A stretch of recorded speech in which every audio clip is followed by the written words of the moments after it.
Apple cider vinegar has a couple of really good antioxidants in it. One is alpha-linoleic acid. This is an essential omega-3 fatty acid.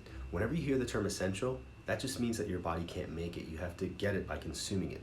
Second, there's chlorogenic acid in apple cider vinegar. This one's neat because it prevents LDL particle, or the bad cholesterol, from getting oxidized.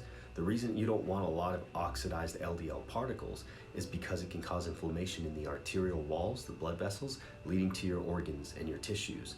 And with that inflammation, you can have deposits of those LDL particles in the endothelium, which is the inner lining of the blood vessel, which can eventually lead to plaques, blocking that vessel lumen, called atherosclerosis.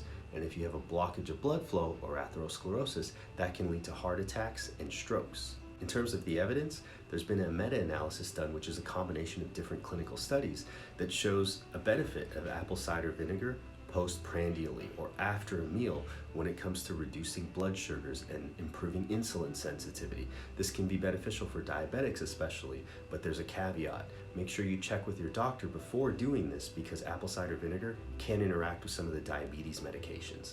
The research also supports a reduction in weight, and in terms of heart disease, there has been a lower heart disease risk associated with apple cider vinegar use.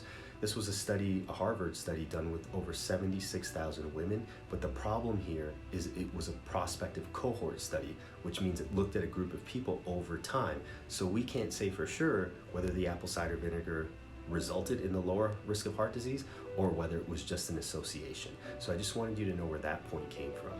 With regards to lowering blood pressure and lowering cholesterol, these were found to be the case in animal studies. So be careful extrapolating those results to us humans. And then there's the claim of fighting cancer. There aren't any good human studies showing this, and so the jury's still out on it. But there is some evidence showing that there can be an increased risk of prostate cancer in men when using apple cider vinegar. It's used in different ways, like cooking, salads, in marinades. You can even mix it in water.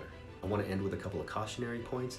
And first, if you use too much apple cider vinegar, or it's too concentrated, you will erode the enamel on your teeth and cause cavities. Secondly, please check with your doctor before you start this, because it can interact with some of your other medications. And then third, if you have an ulcer, do not use apple cider vinegar, because an ulcer, for example, in your stomach is basically an open wound and you're dumping acid onto it. That's going to make your pain worse.